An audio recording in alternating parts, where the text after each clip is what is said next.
Hello, my name is Luna, and I used to think staying quiet meant keeping the peace.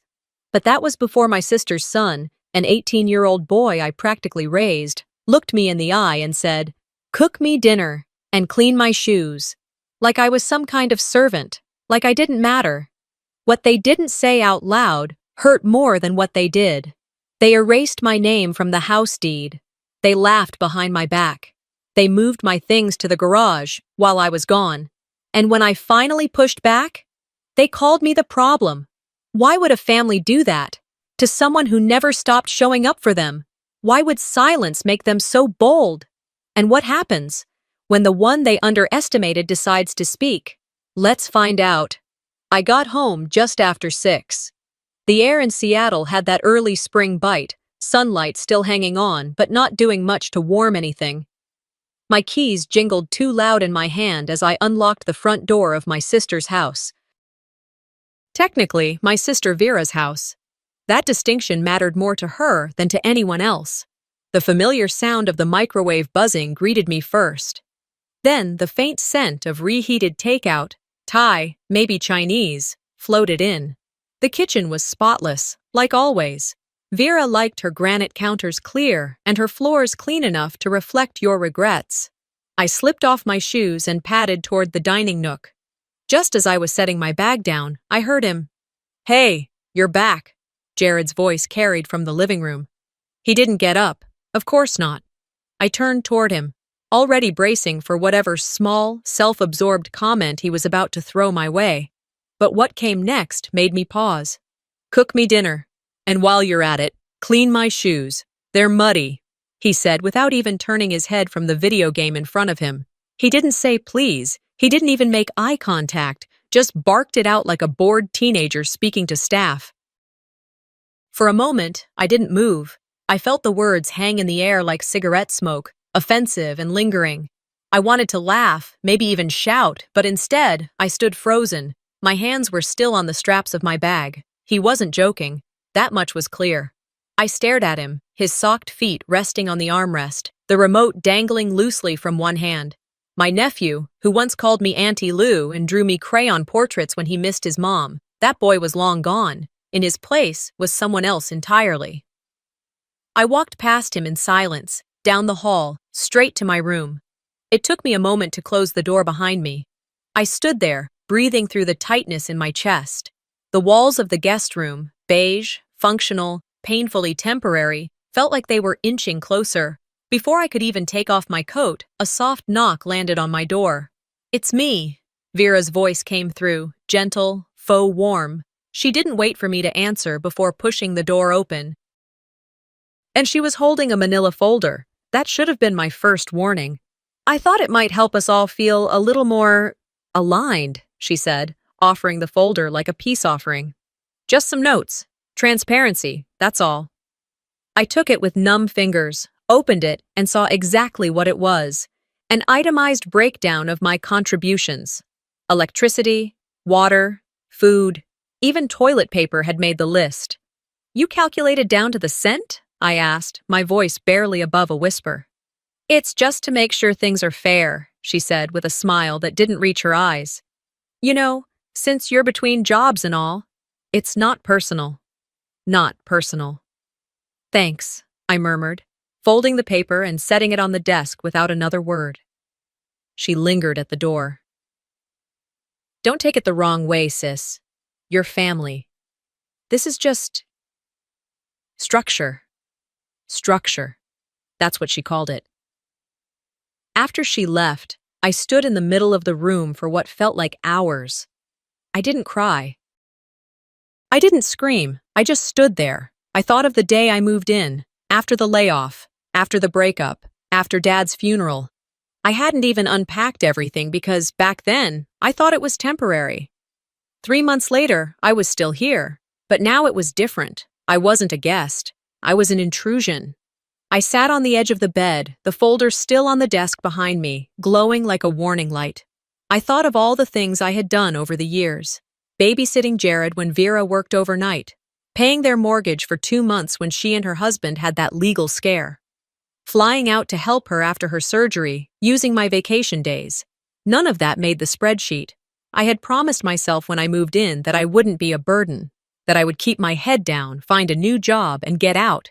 I didn't want to disrupt her life. I didn't want to make waves. But somehow, I was already treated like the storm. Eventually, I stood and changed out of my coat, walked back to the kitchen as quietly as I could. The house was dim, quiet, save for Jared's occasional laugh from the living room. His shoes were still there, right by the front door, mud crusted thick around the soles. They hadn't moved. I stared at them for a moment, just long enough for the weight of the day to settle into my shoulders. Then I turned away, walked to the sink, and poured myself a glass of water. Something inside me had shifted, not cracked, not broken, shifted. I wasn't angry, not yet, but I wasn't going to be invisible much longer. By the next evening, I'd made up my mind. I wouldn't touch Jared's shoes, I wouldn't cook his dinner. But I would show up in the kitchen like nothing had changed. Because if there's one thing I've learned from living under someone else's roof, it's that sometimes silence can be sharper than any confrontation. Saturday night in Vera's house always felt performative. She treated it like a weekly audition for the role of best mother, most gracious host. The table was always set perfectly. 6 plates, cloth napkins folded like hotel triangles, those tall, skinny water glasses she never let Jared use on weekdays. The only thing she didn't prepare was the food. That fell to me.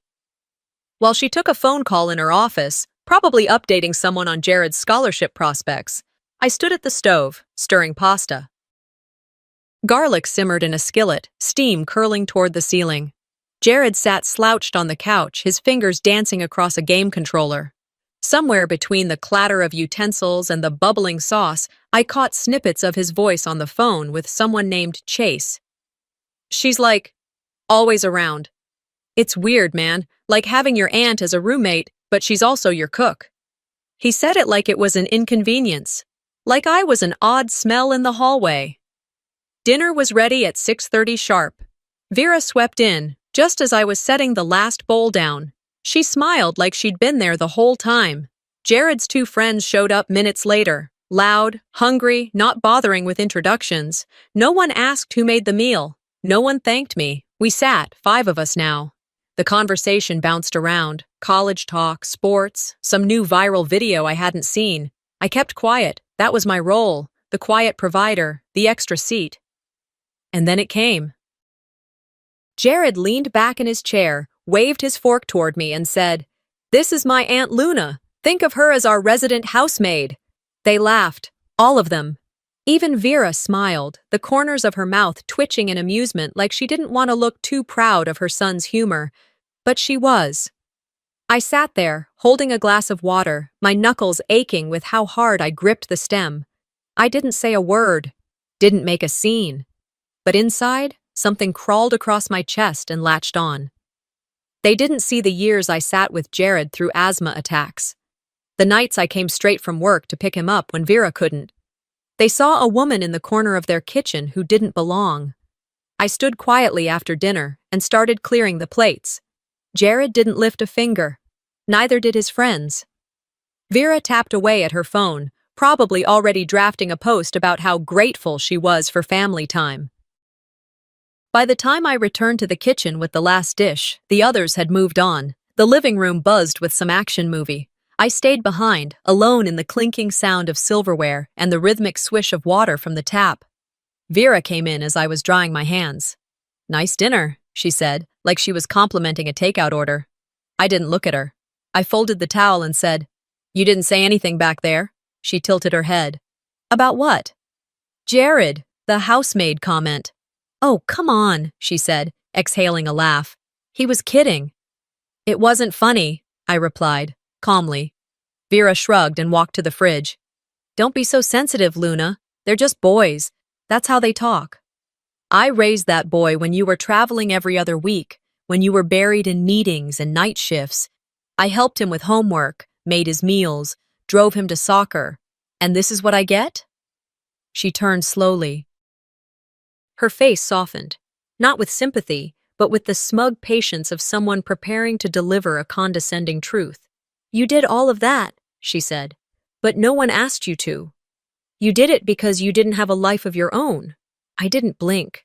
She continued. You needed somewhere to be, and we gave that to you. So maybe ease up on the martyr act. Every word landed like a slap, but not because it was loud or cruel, because it was clean, practiced, delivered like a line she'd been rehearsing for years. The difference between pain and betrayal is that betrayal comes from someone who knows exactly where to cut. I didn't scream. I didn't cry. I turned to the sink, rinsed the last plate, and dried it slowly. My hand trembled once, but I clenched it into a fist and steadied myself. On the surface, I did nothing. But something inside me snapped into focus. I realized at that moment that Vera wasn't going to change. And Jared wasn't going to see the truth unless someone forced him to. I set the plate down carefully on the rack. No sound, no drama, but in my mind, a switch flipped. And from that moment on, I was done pretending I belonged in a place that only tolerated my usefulness. That was the last time I told myself I could survive this with silence. The next week passed in a fog. I didn't sleep right. I didn't eat much either.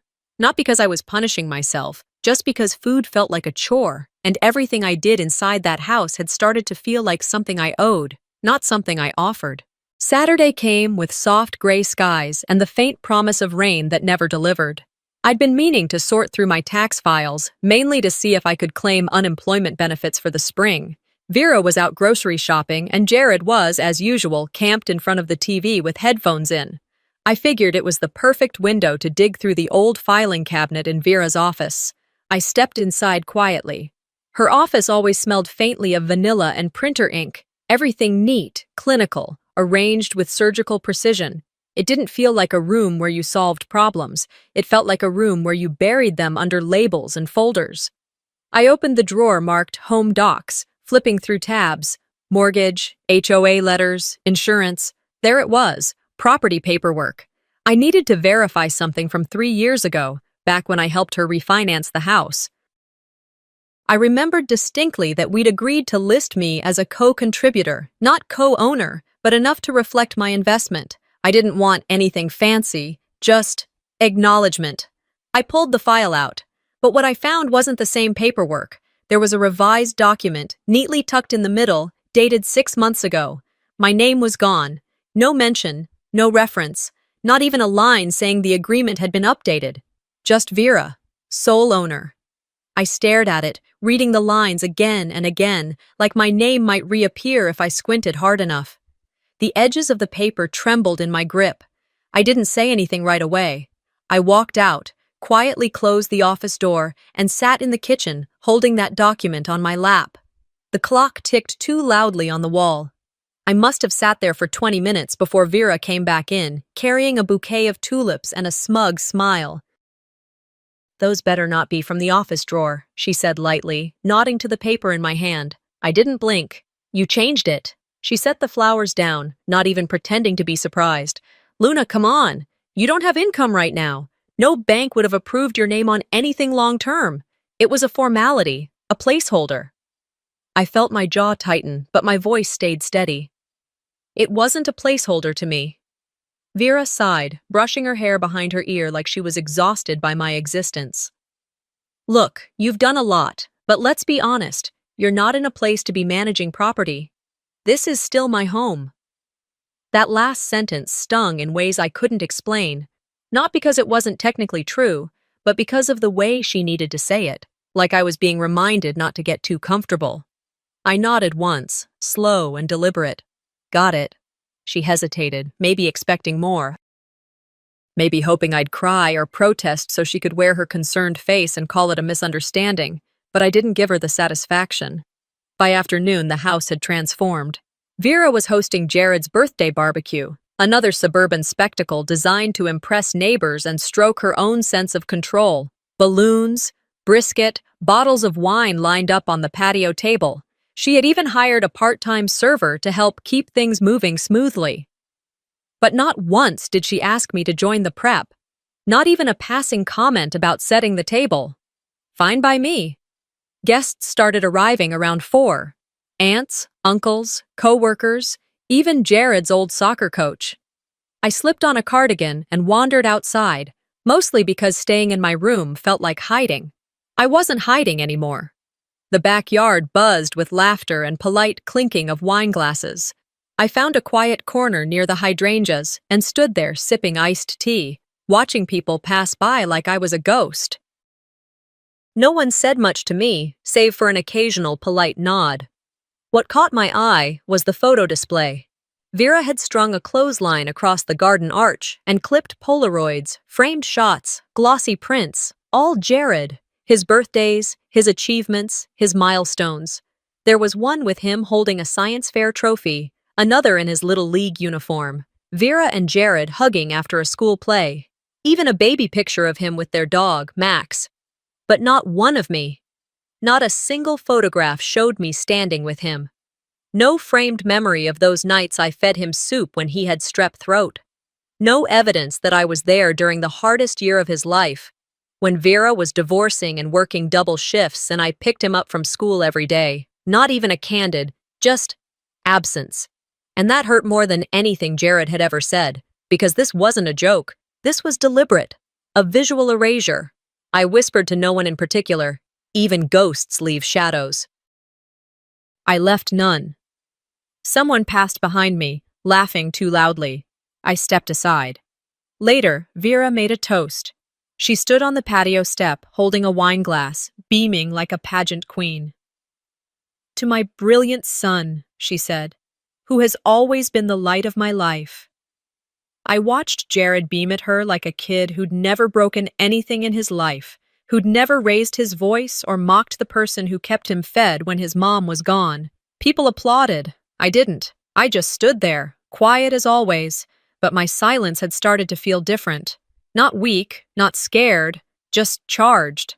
After the party wound down and guests began to leave, I found myself back in the living room. The photos were being boxed up. Vera was off laughing with someone on the phone. Jared was in his room. I walked over to the table with the photo frames and paused in front of the biggest one. Jared at age 7, holding a ribbon, Vera crouching beside him.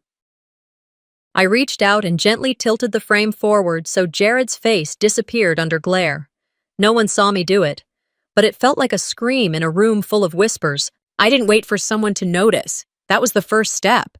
After tipping the frame at the barbecue, I didn't storm off. I didn't cry. I didn't even say a word. I helped stack chairs. I said goodnight to the guests. I smiled when Vera made one last toast.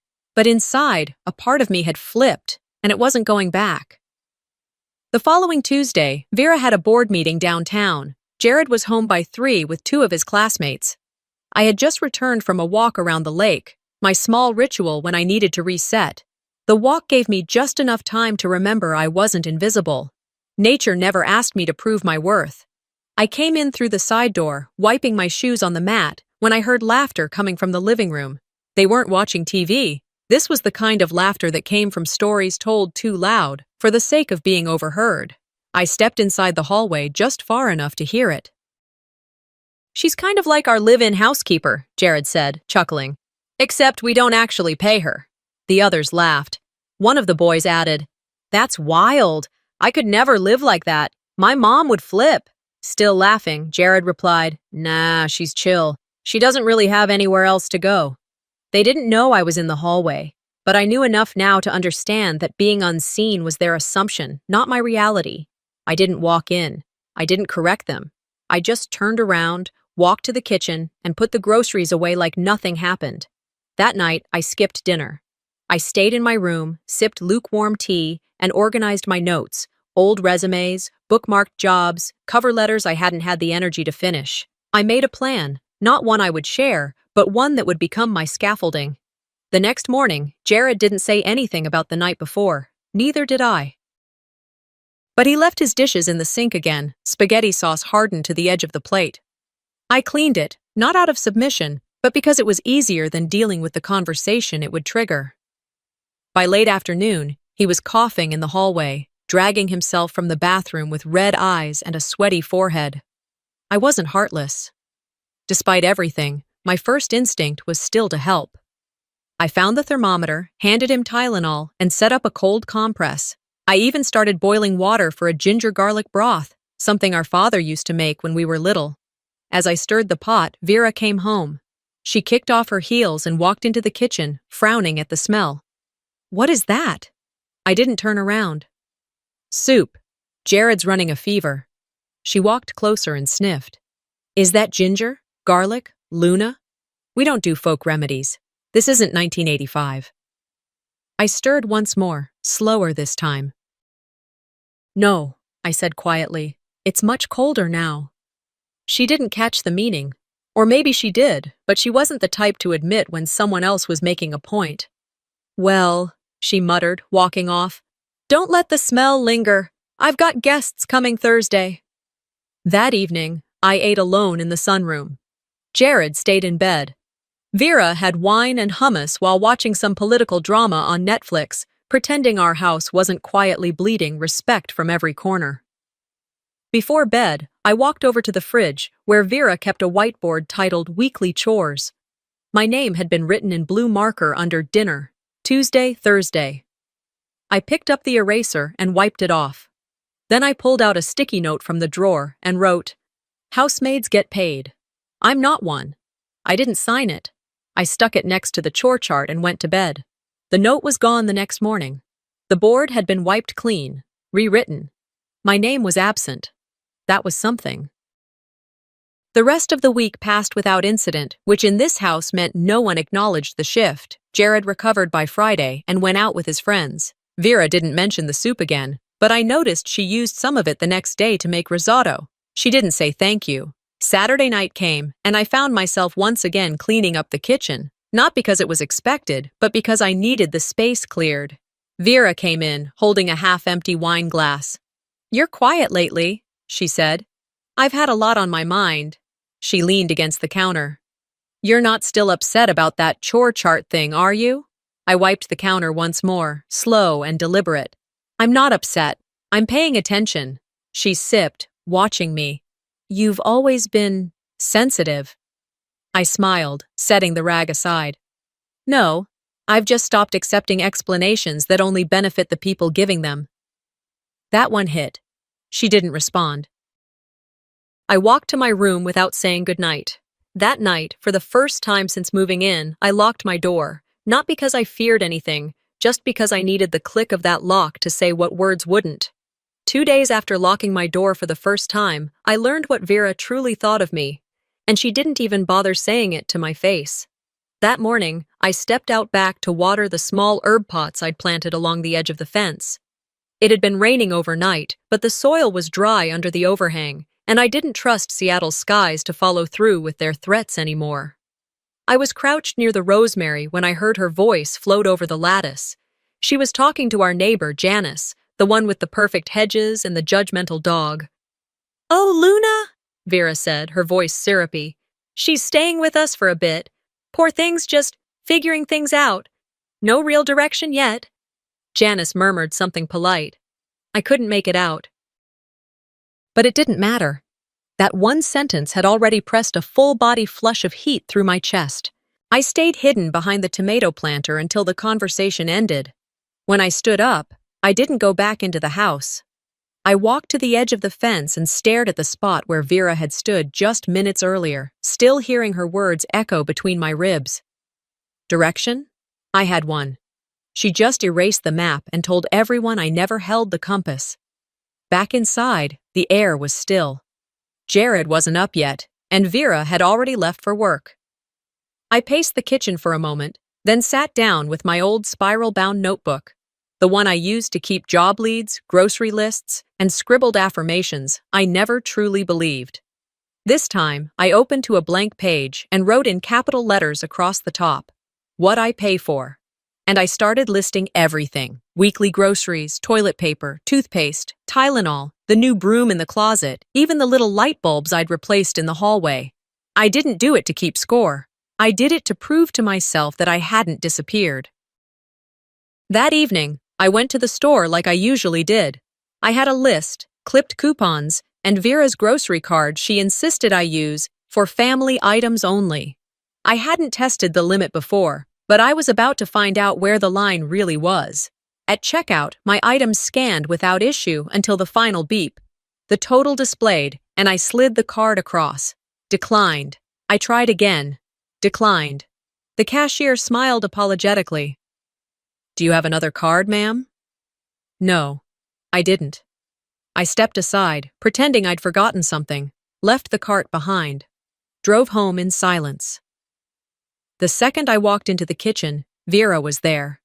She looked up from her laptop, wine glass half full beside her, like she'd been waiting for this. I held the empty grocery bag in one hand. You shut off the card? She shrugged.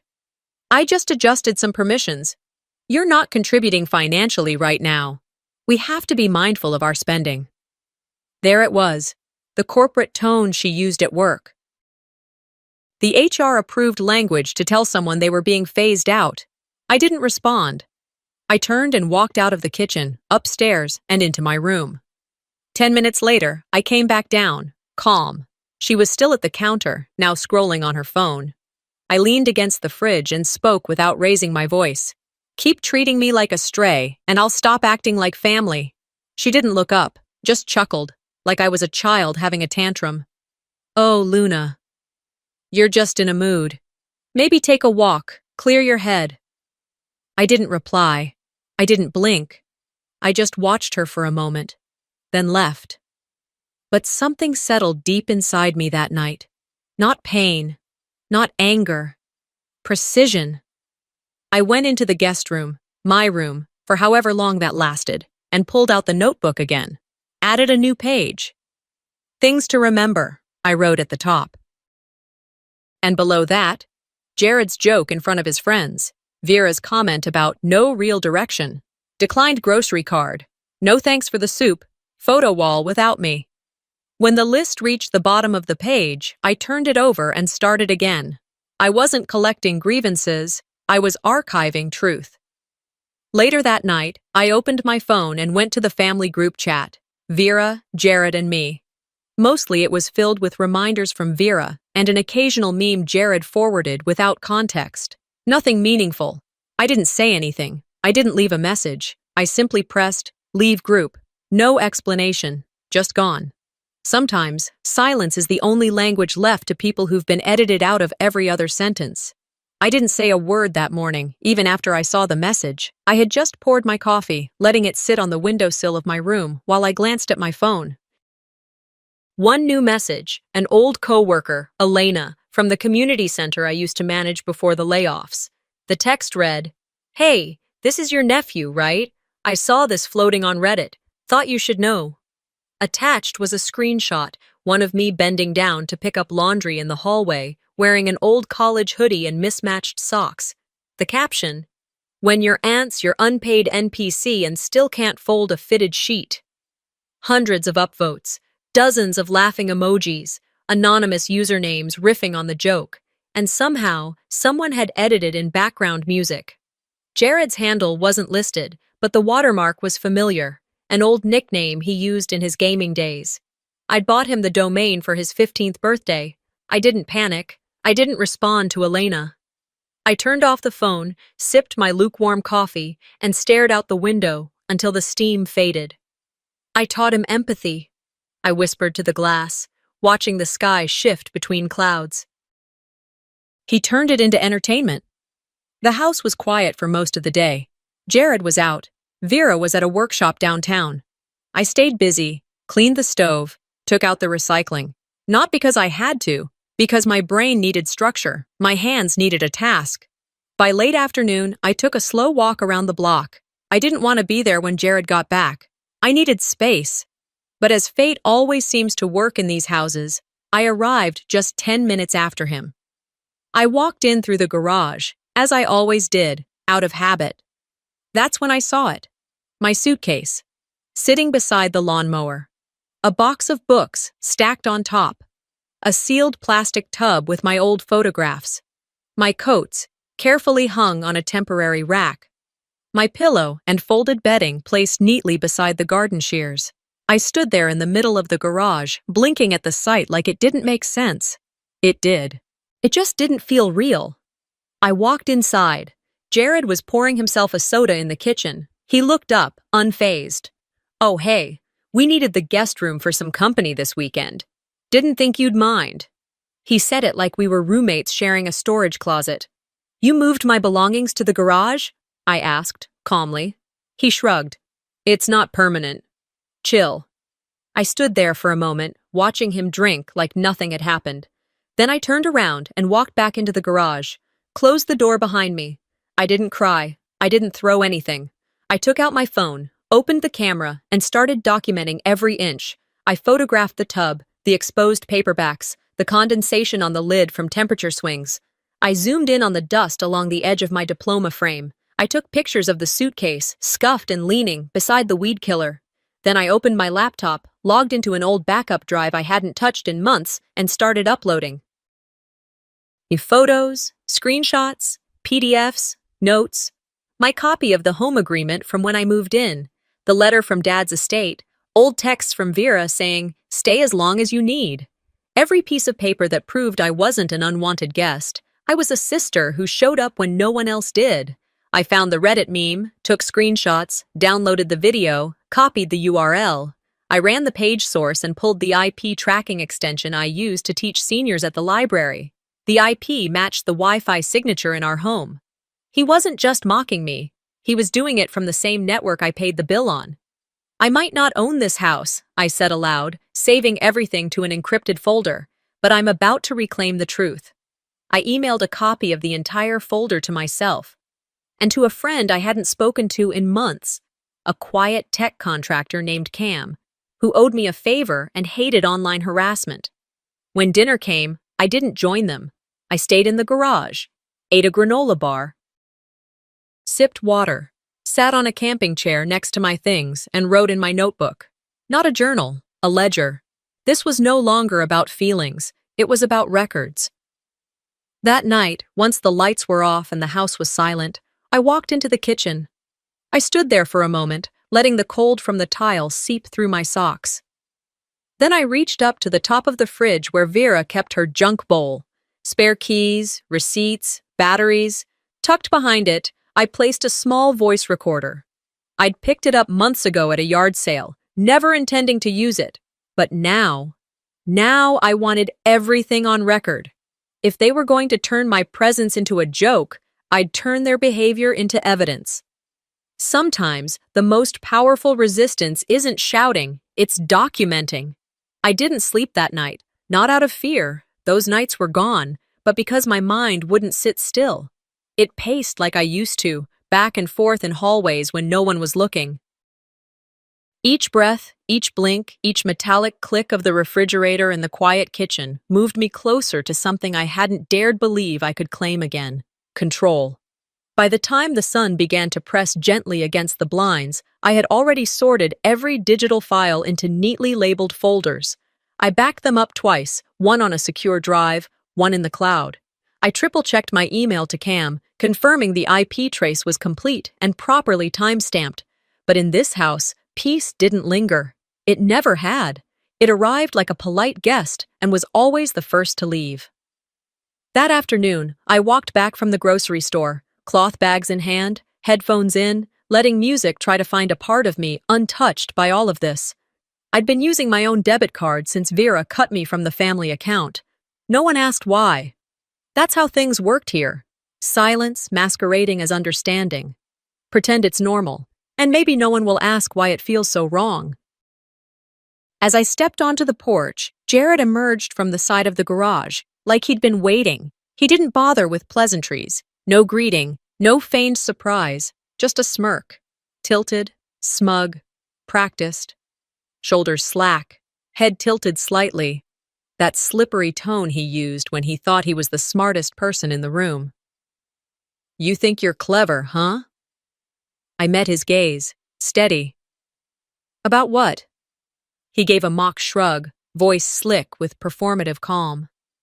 About sneaking around, recording conversations, acting like this house owes you something. I said nothing. Let the air grow heavy between us. Let the silence gather like a storm cloud. And then he stepped in, just close enough to make the air shift. You speak up about anything, he said, voice suddenly flat, sharp, and I'll speak louder. I'll say you've been watching me, in the bathroom, in my room, that you're obsessed, that you're unstable. He paused, the final nail dangling off his tongue.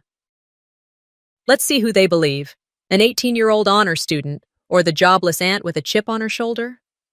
And there it was. The line crossed. So far past crossed, it was unrecognizable. I didn't blink, didn't flinch, didn't recoil from the venom he thought was power. I just stared into the face of the boy I once rocked through thunderstorms, the boy I sang to when his father forgot his name during a speech, the one I'd shielded for years, foolishly believing love could grow where loyalty didn't live.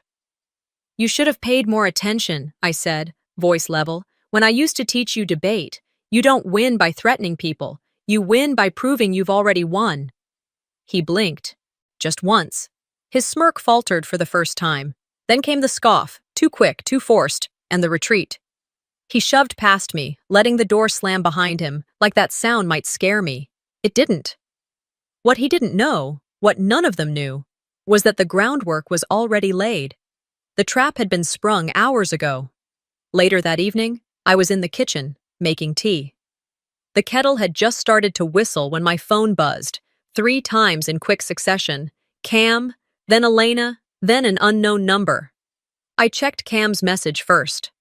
It's live, Reddit, Facebook, even the parent forums. He cut your audio, badly, but it's viral, looks real.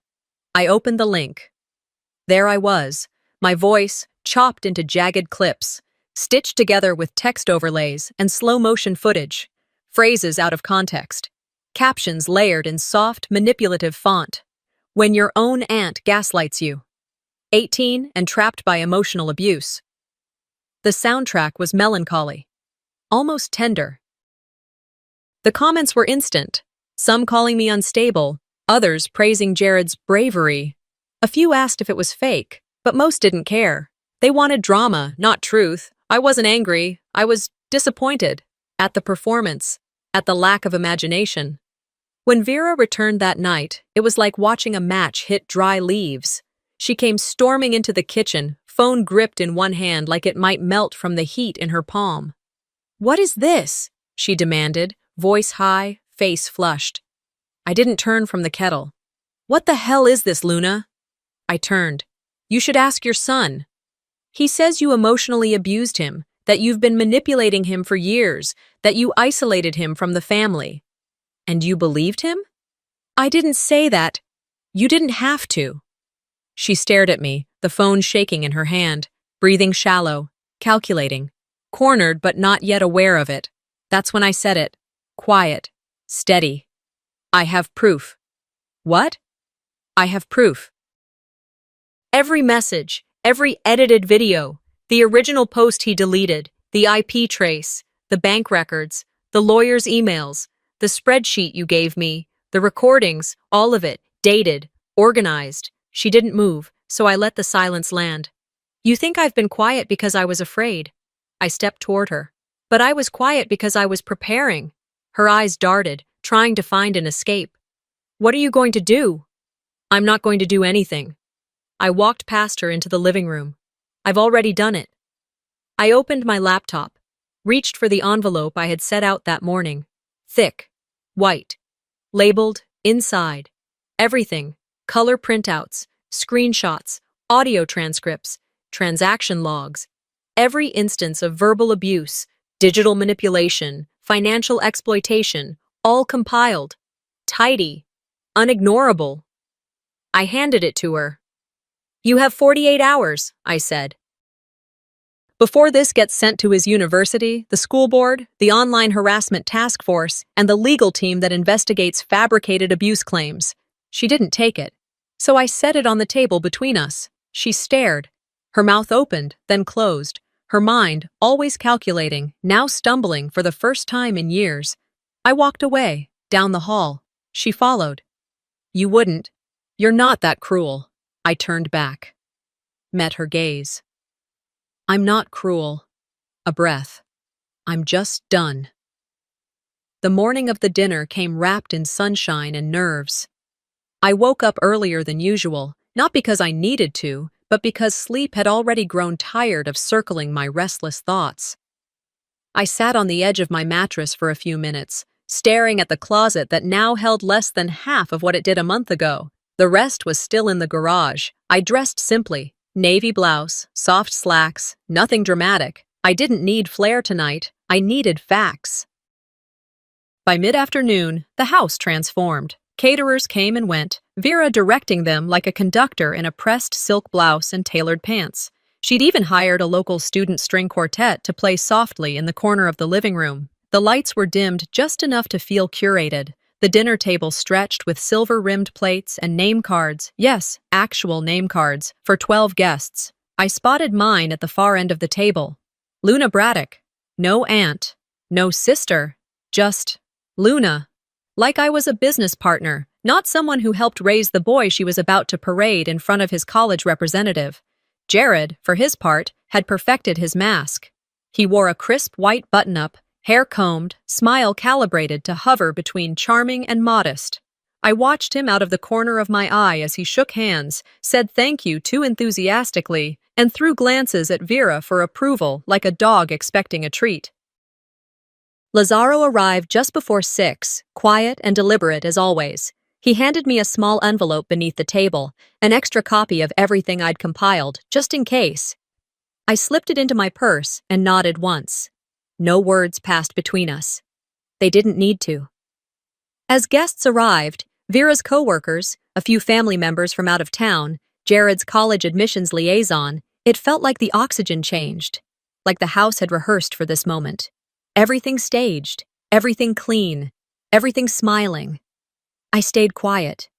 All through appetizers, I listened. All through small talk about internships and summer programs, I sipped my water. All through Jared's carefully humble stories about community service, I kept my hands folded in my lap. Until dessert was served, until Vera stood, glass in hand, and tapped it gently with the back of a fork. Tonight, she began, her voice velvet smooth, we celebrate a young man who has consistently exceeded expectations. Jared, you've made us so proud. There was light applause. Even the quartet paused. She smiled and added, and of course, none of this would be possible without the love and support of family. My cue. I stood. At first, no one noticed. But then I picked up the stack of manila folders from beneath my chair and began walking around the table, placing one in front of each guest. Lazaro took his without a word. The college rep blinked in confusion. Vera stiffened. What is this? She asked, her voice no longer velvet. Documentation, I said softly, placing the last folder in front of Jared. I returned to my seat, straightened my back, and folded my hands again.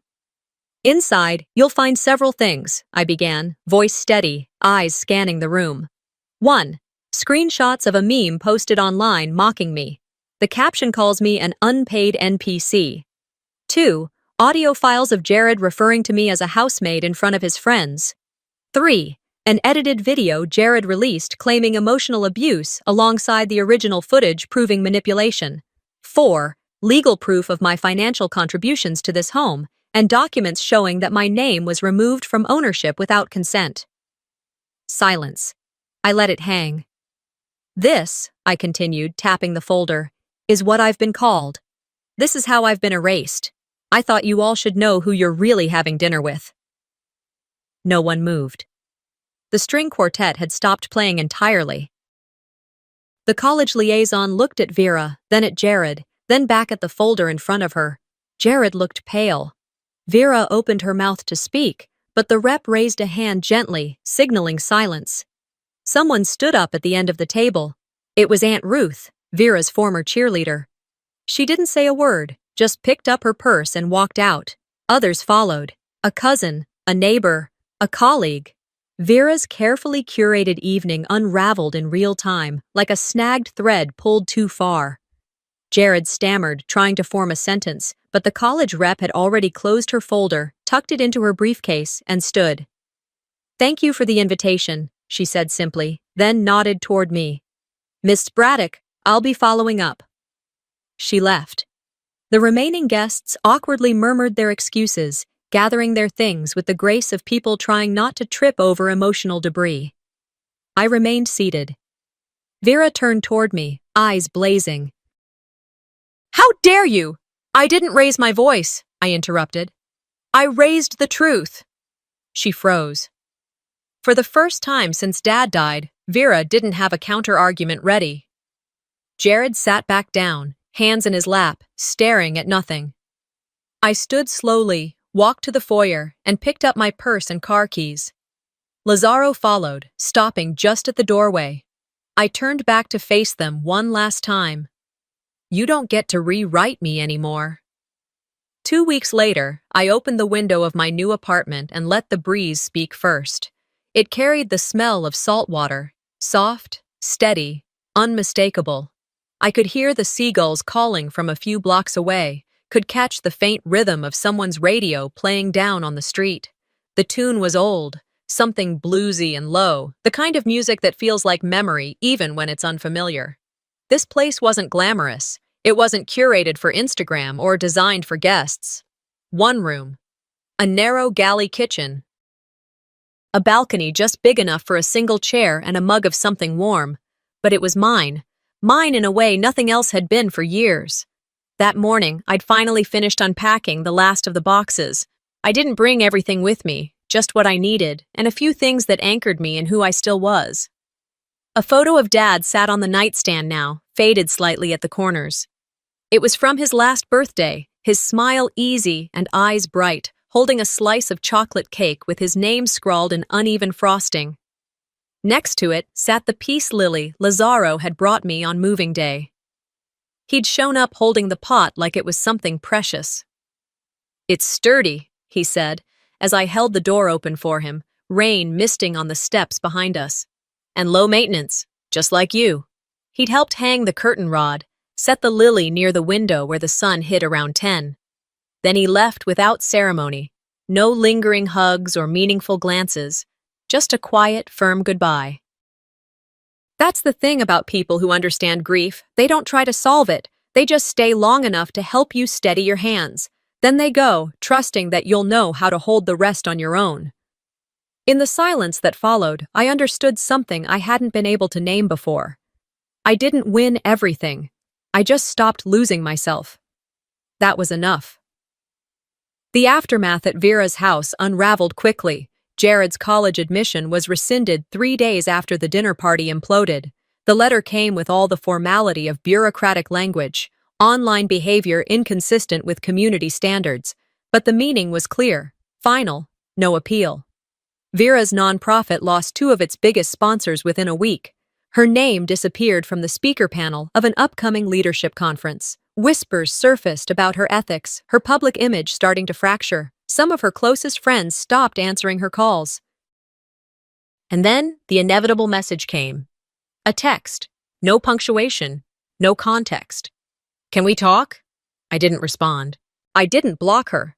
I simply let the message live there, unread, unanswered. Because not every wound deserves a conversation.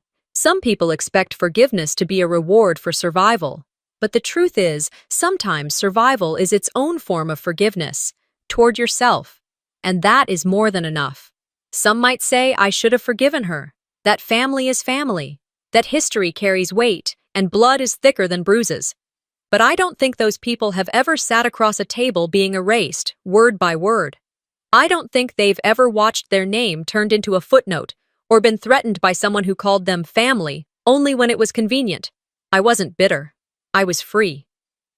One evening, about a week after I'd fully settled in, I made myself a cup of peppermint tea. No sugar, just warm and clean. I took it to the balcony and sat down wrapped in a shawl Dad had given me years ago. The air had that early spring quality, brisk enough to raise goosebumps, but soft enough to stay outside just a little longer. Below, a couple walked their dog, a golden retriever with a red bandana. Across the street, someone watered their potted succulents with slow, deliberate care. The ordinariness of it all felt sacred. The world, it turns out, doesn't pause when you choose peace. It keeps spinning. That's the gift. I didn't post about my move, didn't share a photo of the new apartment. I didn't issue an announcement or explain my absence from Jared's life or why I no longer returned Vera's calls. I didn't owe that kind of closure. Not to them. I sat with the silence, and for once it didn't ask anything of me. It didn't stretch toward explanation. It didn't twist into loneliness. It just was, whole, present. My phone buzzed once, the screen lighting up with an unfamiliar number. I didn't answer. I didn't even tilt the screen toward me. I just let it ring out, then turned the phone over, screen down on the windowsill. It wasn't avoidance. It was choice. Later that night, I opened a new journal. The cover was a soft blue linen, the pages creamy and blank. I didn't write anything, not yet. I wasn't ready to translate silence into words. I just needed to know the pages were there, waiting for the version of me who would one day sit down and write not about survival, but about what came after. The apartment didn't echo, even though the furniture was still sparse.